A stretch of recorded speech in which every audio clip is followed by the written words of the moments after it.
Subscribe करें जनता तक news channel को और बेल आइकॉन दबाना ना भूलें ताकि हमारी न्यूज़ अपडेट सबसे पहले आपको मिले। केवल चीज ही नहीं खरीदते, पैसे ही नहीं देते, उनके परिश्रम को पुरस्कृत करते हैं, मान सम्मान बढ़ाते हैं।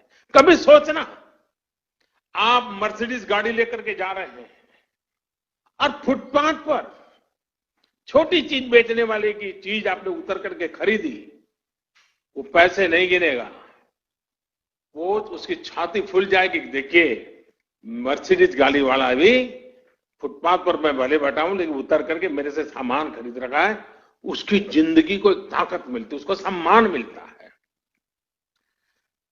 हमें इस बात का अंदाजा भी नहीं होता कि इससे उनके दिल पर कितना प्रभाव पड़ता है, वो कितना गर्व महसूस करता है। इसलिए अब अपने लोकल के लिए वोकल होने का समय है। हर गांव, हर कस्बे, हर जिले, हर प्रदेश, पूरे देश को आत्मनिर्भर करने का समय है। साथियों, सालों पहले, दशकों पहले स्वामी विवेकानंद जी ने एक पत्र लिखा था। उस पत्र में उन्होंने लिखा था, the simplest method to be work upon at present is to induce Indians to use their own produce and get markets for Indian artware in other countries. Swami Vivekananda ji का बताया ये मार्ग पोस्ट कोविड वर्ल्ड में भारत की प्रेरणा है। अब देश प्रण कर चुका है और देश कदम भी उठा रहा है। आत्मनिर्भर भारत अभियान के तहत जिन बड़े रिफॉर्म्स की घोषणा की गई है,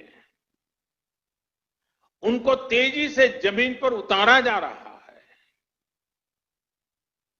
एमएसएमईज की डेफिनेशन सालों से लटकी हुई बात, उसका दायरा बढ़ाना हो या एमएसएमई के सपोर्ट के लिए हजारों करोड़ के स्पेशल फंड्स की व्यवस्था हो, ये सब आज सच्चाई बन रहे हैं।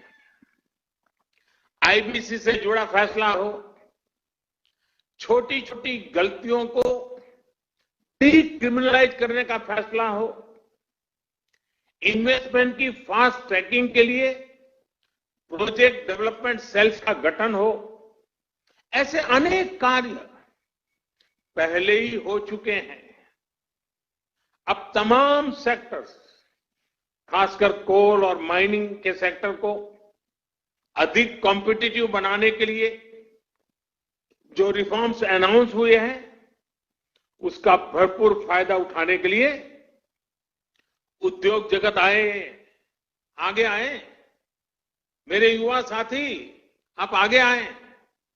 साथियों, किसानों और रूरल इकोनॉमी के लिए जो निर्णय हाल में हुए हैं, उन्होंने एग्रीकल्चर इकोनॉमी को बरसों की गुलामी से मुक्त कर दिया है। सच्ची आजादी किसानों को मिली है। अब भारत के किसानों को अपने प्रोडक्ट, अपनी उपज देश में कहीं पर भी बेचने की आजादी मिल गई है। APMC act, essential commodities act, उसमें जो संशोधन किए गए हैं, किसानों और इंडस्ट्री के बीच पार्टनरशिप का जो रास्ता खोला गया है, उससे किसान और रूरल इकोनॉमी का कायाकल्प होना तय है। इन फैसलों ने किसान को एक प्रोड्यूसर के रूप में और उसकी उपज को एक प्रोडक्ट के रूप में पहचान दी है। साथियों, चाहे किसानों के बैंक खातों में सीधे पैसे ट्रांसफर करना हो, चाहे एमएसपी का फैसला हो, उनकी पेंशन की योजना हो, हमारा प्रयास किसानों को सशक्त करने का है। अब किसानों को एक बड़ी मार्केट फोर्स के तौर पर विकसित होने में सहायता की जा रही है। साथियों, लोकल प्रोडक्ट्स के लिए जिस क्लस्टर बेस्ड अप्रोच को भारत में बढ़ावा दिया जा रहा है, उसमें भी सभी के लिए अवसर भी मौजूद है। जिन जिलों, जिन ब्लॉक्स में जो पैदा होता है, वहीं आसपास इनसे जुड़े क्लस्टर विकसित किए जाएंगे। जैसे पश्चिम बंगाल में जूट किसानों के लिए पास में ही जूट आधारित उद्योगों को और मजबूती दी जाएगी। फॉरेस्ट प्रोड्यूस की अपार संपदा जुटाने वाले आदिवासी साथियों को उनके क्षेत्र में ही आधुनिक प्रोसेसिंग यूनिट्स उपलब्ध कराई जाएगी। इसके साथ ही बांबू और ऑर्गेनिक प्रोडक्ट्स के लिए भी क्लस्टर्स बनेंगे। सिक्किम की तरह पूरा नॉर्थ ईस्ट ऑर्गेनिक खेती के लिए बहुत बड़ा हब बन सकता है, ऑर्गेनिक कैपिटल बन सकता है। आईसीसी के साथ जुड़े आप सभी व्यापारी अगर ठान ले तो नॉर्थ ईस्ट में ऑर्गेनिक फार्मिंग बहुत बड़ा आंदोलन बन सकता है। आप उसकी ग्लोबल पहचान बना सकते हैं। आप अगर चाहें तो ऑर्गेनिक प्रोडक्ट को लेकर के ग्लोबल मार्केट पर छा सकते हैं। साथियों, आप सभी नॉर्थ ईस्ट, पूर्वी भारत में इतने दशकों से काम कर रहे हैं। सरकार ने जो तमाम कदम उठाए हैं, इनका बहुत बड़ा लाभ ईस्ट और नॉर्थ ईस्ट के लोगों को होगा। मैं समझता हूं कि कोलकाता भी खुद फिर से एक बहुत बड़ा लीडर बन सकता है। अपने पुराने गौरव से प्रेरणा लेते हुए भविष्य में कोलकाता पूरे क्षेत्र के विकास का नेतृत्व कर सकता है। आपसे बेहतर और कौन जानता है कि जब श्रमिक पूर्व के, संपत्ति पूर्व की, संसाधन पूर्व के, तो इस क्षेत्र का विकास कितनी तेज गति से हो सकता है। साथियों, 5 साल बाद यानी वर्ष 2025 में आपकी संस्था अपने 100 वर्ष पूरे करने जा रही है। वहीं वर्ष 2022 में देश की आजादी के 75 वर्ष पूरे होने जा रहे हैं। ये आपकी संस्था के लिए, आपके प्रत्येक सदस्य के लिए, आपकी कोई भी औद्योगिक इकाई हो या व्यापारिक इकाई हो, बेहतरीन समय है एक बड़ा संकल्प लेने का। मेरा आपसे आग्रह है कि आत्मनिर्भर भारत अभियान को चरितार्थ करने के लिए आईसीसी भी अपने स्तर पर 50-100 नए लक्ष्य तय करेंगे। ये लक्ष्य संस्था के भी हो, इससे जुड़े हर उद्योग और व्यापारिक इकाई के भी हो और हर व्यक्ति के भी हो। आप जितना अपने लक्ष्य की ओर आगे बढ़ेंगे, उतना ही ये अभियान पूर्वी भारत में, नॉर्थ ईस्ट में आगे बढ़ेगा, जो देश को भी आगे ले जाएगा। साथियों, मैन्युफैक्चरिंग में बंगाल की ऐतिहासिक श्रेष्ठता को हमें पुनर्जीवित करना होगा। हम हमेशा सुनते आए हैं, what Bengal thinks today, India thinks tomorrow. हमें इससे प्रेरणा लेते हुए हम सबको मिलकर के आगे बढ़ना होगा। ये समय इंडियन इकोनॉमी को कमांड एंड कंट्रोल से निकालकर प्लग एंड प्ले की तरफ ले जाना है। ये समय कंजर्वेटिव अप्रोच का नहीं है, बल्कि आगे बढ़कर बोल्ड डिसीजंस का है, बोल्ड इन्वेस्टमेंट्स का है। ये समय भारत में एक globally competitive domestic supply chain तैयार करने का है। इसके लिए उद्योग जगत को अपनी मौजूदा सप्लाई चेन के सभी स्टेक होल्डर्स को संकट से निकालने में मदद भी करनी है और वैल्यू एडिशन में उनकी हैंड होल्डिंग भी करनी है। साथियों, आत्मनिर्भर भारत अभियान में आगे बढ़ते हुए, कोरोना काल से संघर्ष करते हुए, आज आपने इस एजीएम में जो पीपल, प्लेनेट एंड प्रॉफिट का विषय उठाया गया है, वो भी बहुत महत्वपूर्ण है। कुछ लोगों को लगता है कि ये तीनों एक दूसरे के ऑपोजिट है, विरोधाभासी है, लेकिन ऐसा नहीं है। पीपल, प्लेनेट एंड प्रॉफिट एक दूसरे से इंटरलिंक है। ये तीनों एक साथ फ्लरिश कर सकते हैं, को एग्जिस्ट कर सकते हैं। मैं आपको कुछ उदाहरण देकर समझाता हूं। जैसे भारत में हमने एलईडी बल्ब का एक बहुत बड़ा अभियान चलाया। अब ये एलईडी बल्ब अपने आप में एक बड़ा प्रेरक उदाहरण है। 5-6 वर्ष पहले एक एलईडी बल्ब 350 रुपये से भी ज्यादा में मिलता था। आज वही बल्ब 50 रुपये तक में मिल जाता है।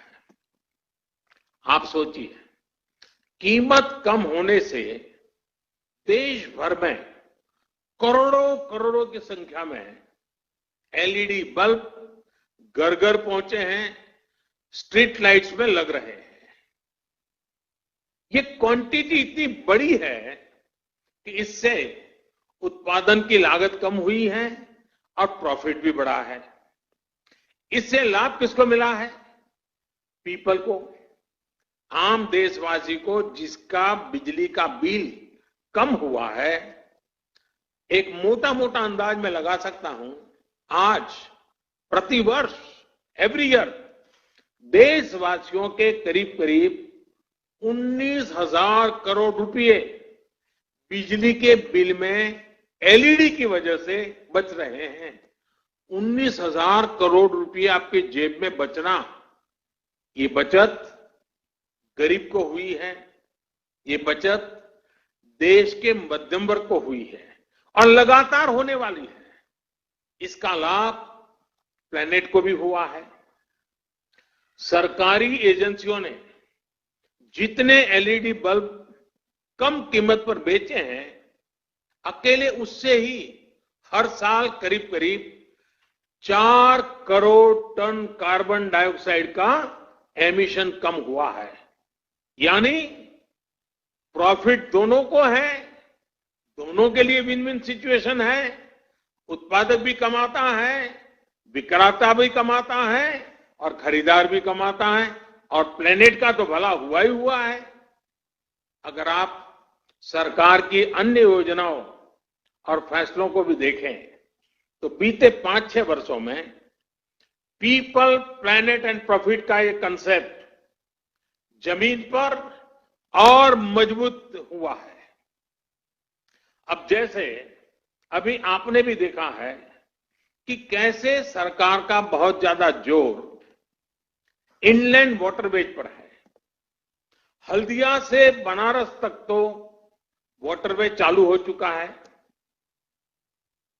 अब मैं बनारस का एमपी हूं, इसलिए मुझे आपसे जुड़ने में आनंद भी आता है। अब वो चालू भी हो चुका है। अब नॉर्थ ईस्ट में भी वाटरवेज बढ़ाया जा रहा है। इन वाटरवेज से पीपल का फायदा है, क्योंकि इससे लॉजिस्टिक्स का खर्च कम होता है। इन वाटरवेज से प्लेनेट का भी फायदा है, क्योंकि इससे ईंधन कम जलता है। और हमें ये भी नहीं भूलना चाहिए कि ये पेट्रोल डीजल के इंपोर्ट को कम करेगा, रोड पर ट्रैफिक कम करेगा, सामान सस्ते में पहुंचाएगा, सामान सस्ता मिलेगा, शॉर्टेज रूट से जल्दी पहुंचेगा। खरीदने वाले और बेचने वाले दोनों को इसमें प्रॉफिट ही प्रॉफिट है। यानी पीपल भी है, प्लेनेट भी है, प्रॉफिट भी है। साथियों, भारत में एक और अभियान अभी चल रहा है, देश को सिंगल यूज प्लास्टिक से मुक्त करने का। इसमें पीपल, प्लेनेट और प्रॉफिट तीनों ही विषय एड्रेस होते हैं। विशेषकर पश्चिम बंगाल के लिए तो ये बहुत ही फायदेमंद है। इससे आपके यहां जूट का कारोबार बढ़ने की संभावना अनेक गुना बढ़ जाती है। और मैं तो आपसे पूछूंगा, क्या आप लोगों ने इसका फायदा उठाया कि नहीं उठाया? क्या अब पैकेजिंग मटेरियल, नई नई वैरायटीज, नए नए थैलिए, नए नए पर्स प्लास्टिक की जगह पर जूट से बनाना शुरू किया कि नहीं किया? एक तरह से मैं कहूंगा ये एक निर्णय, सिंगल यूज प्लास्टिक से मुक्ति का एक निर्णय, आप आईसीसी के मेंबर जो उस इलाके में ज्यादा काम करते हैं, आपकी तो पांचों उंगलियां घी में है। और आपको तो इस मौके का और फायदा उठाना चाहिए। और अगर ये मौका छोड़ देंगे तो फिर कौन मदद करेगा? सोचिए, जब पश्चिम बंगाल में बना जूट का बैग हर किसी के हाथ में होगा तो बंगाल के लोगों को कितना बड़ा प्रॉफिट होगा। साथियों, पीपल सेंट्रिक, पीपल ड्रिवन और प्लेनेट फ्रेंडली डेवलपमेंट की अप्रोच अब देश में गवर्नेंस का हिस्सा बन गई है। जो हमारे टेक्नोलॉजिकल इंटरवेंशंस है वो भी पीपल, प्लेनेट और प्रॉफिट के विचार के अनुकूल ही है। यूपीआई के माध्यम से हमारी बैंकिंग टचलेस, कॉन्टैक्टलेस, कैशलेस और 24/7 365 डे संभव हो पाई है। भीम ऐप से ट्रांजैक्शन के अब नए नए रिकॉर्ड बन रहे हैं। रुपे कार्ड अब गरीब, किसान, मध्यम वर्ग, देश के हर वर्ग का पसंदीदा कार्ड बनता जा रहा है। जब हम आत्मनिर्भर भारत की बात करते हैं तो क्यों न गर्व के साथ रुपे कार्ड का इस्तेमाल करें। साथियों, अब देश में बैंकिंग सर्विस का दायरा उन लोगों तक भी पहुंच पाया है जिनको लंबे समय तक हैव नॉट्स की श्रेणी में रखा गया था। डीबीटी, जैम, JAM यानी जनधन, आधार, मोबाइल के माध्यम से बिना लीकेज करोड़ों बेनिफिशियरीज तक, करोड़ों लाभार्थी तक जरूरी सहायता पहुंचाना संभव हुआ है। इसी तरह गवर्नमेंट ई मार्केट प्लेस, और मैं चाहूंगा सभी व्यापारी आलम इसको ध्यान से सुने, गवर्नमेंट ई मार्केट प्लेस यानी GEM, आप वेबसाइट पे जाकर इसकी डिटेल देख सकते हैं। GEM ने पीपल को सरकार के साथ जुड़कर प्रॉफिट कमाने का एक अवसर दिया है। आप ये जानते ही हैं कि jam platform, GEM, jam platform पर छोटा हो या बड़ा, व्यक्तिगत रूप से काम करता हो या सेल्फ हेल्प ग्रुप चलाता हो, MSME हो या बड़ा व्यापारी हो, सीधे सीधे भारत सरकार को अपने गुड्स और अपनी सर्विसेज उपलब्ध करा सकते हैं। और बड़ी ट्रांसपेरेंसी के साथ पहले तो जब तक इतने लाख का टर्नओवर नहीं होता है, इतना बड़ा ब्रांड नहीं होता है, इतना बड़ा नाम नहीं होता है, तब तक आप सरकार को माल बेचने के लिए सोच ही नहीं सकते थे। आज हमने वो रास्ता खोला है कि आप सीधे भारत सरकार की बड़ी से बड़ी इकाई, इवन पीएम ऑफिस में भी आपका माल पहुंच सकता है, प्रधानमंत्री को भी पहुंच सकता है। इसलिए मेरा आईसीसी से भी आग्रह है कि आपके जो मेंबर्स हैं, जो आपसे जुड़े हुए हैं, मैन्युफैक्चरर्स हैं, उन्हें भी ज्यादा से ज्यादा संख्या में जेम्स से जुड़ने के लिए प्रेरित करिए और अपने उत्पाद सरकार को खरीदने ही पड़े ऐसी क्वालिटी का माल लेकर के आए। देखिए कैसी स्पर्धा चलती है, और सरकार की ताकत नहीं है कि आपके अच्छे माल को ठुकरा सके। यह सब ट्रांसपेरेंट प्लेटफॉर्म है, हर एक का बेनिफिट है। अगर आपसे जुड़ा हर मैन्युफैक्चरर जेम्स से जुड़ जाएगा तो छोटे कारोबारी भी अपने प्रोडक्ट सीधे सरकार को बेच पाएंगे। साथियों, जब हम प्लेनेट की बात करते हैं तो आप भी देख रहे हैं कि आज आईसा यानी इंटरनेशनल सोलर अलायंस एक बड़ा ग्लोबल मूवमेंट बन रहा है। सोलर एनर्जी के क्षेत्र में जो लाभ भारत अपने लिए देखता है, उसको पूरी दुनिया के साथ साझा करने के लिए कोशिश की जा रही है। मेरा इंडियन चैम्बर ऑफ कॉमर्स के तमाम सदस्यों से अनुरोध है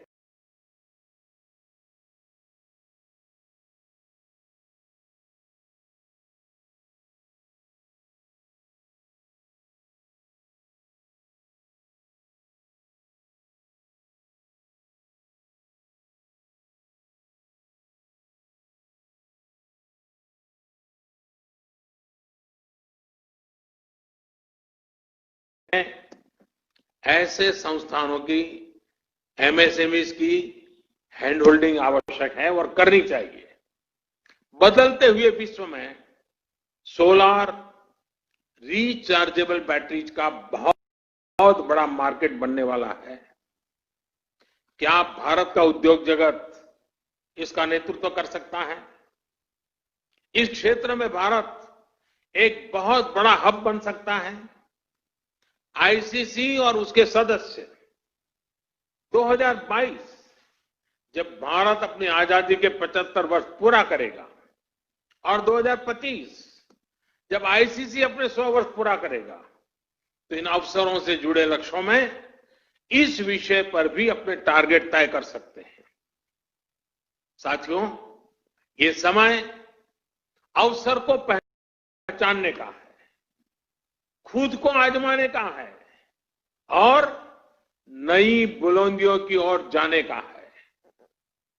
ये अगर सबसे बड़ा संकट है तो हमें इससे सबसे बड़ी सीख लेते हुए इसका पूरा लाभ भी उठाना चाहिए। मैं आपको आश्वस्त करता हूं कि सरकार इसके लिए पूरी तरह से कमिटेड है, आपके साथ है।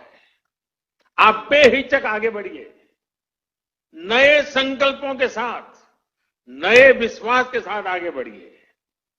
आत्मनिर्भर भारत के मूल मंत्र में है, और ये बात बहुत महत्वपूर्ण है, आत्मनिर्भर भारत के मूल में जो मंत्र है वो है आत्मविश्वासी भारतीय।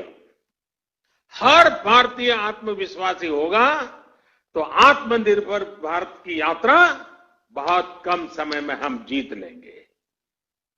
गुरुवर टैगोर ने अपनी कविता नूतन जोगेर भोर में कहा है, चोलाए चोलाए बाजबे जोएर मेरी,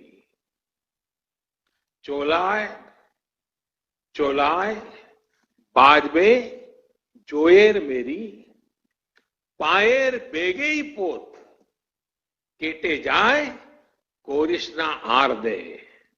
यानी हर आगे बढ़ने वाले कदम पर घोषणाद होगा, दौड़ते पांव ही नया रास्ता बना देंगे।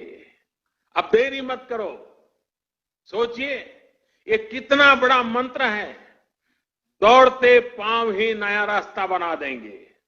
जब इतनी बड़ी प्रेरणा हमारे सामने है तो रुकने का सवाल ही पैदा नहीं होता। मुझे पूरा विश्वास है कि जब आप अपनी स्थापना के 100 वर्ष का समारोह मनाएंगे, जब देश अपनी स्वतंत्रता के 75 वर्ष का पर्व मनाएगा, तो आत्मनिर्भर भारत के मार्ग पर हमारा देश मजबूती के साथ काफी आगे बढ़ चुका होगा और आपके साथ सहयोग से बढ़ चुका होगा। 130 करोड़ देशवासियों की संकल्प शक्ति से बड़ा होगा। 130 करोड़ देशवासियों के हर कदम में आत्मनिर्भरता का मिजाज होगा। एक बार फिर आप सबको बहुत बहुत शुभकामनाएं देता हूं और मैं यही प्रार्थना करूंगा, स्वस्थ रहिए, सुरक्षित रहिए। बहुत बहुत आभार। ভালো থাকবেন। আমরা ভালো থাকবো স্যার, আপনিও ভালো থাকবেন। Now I would request Shri Sanjeev Goenka to formally give the vote of thanks.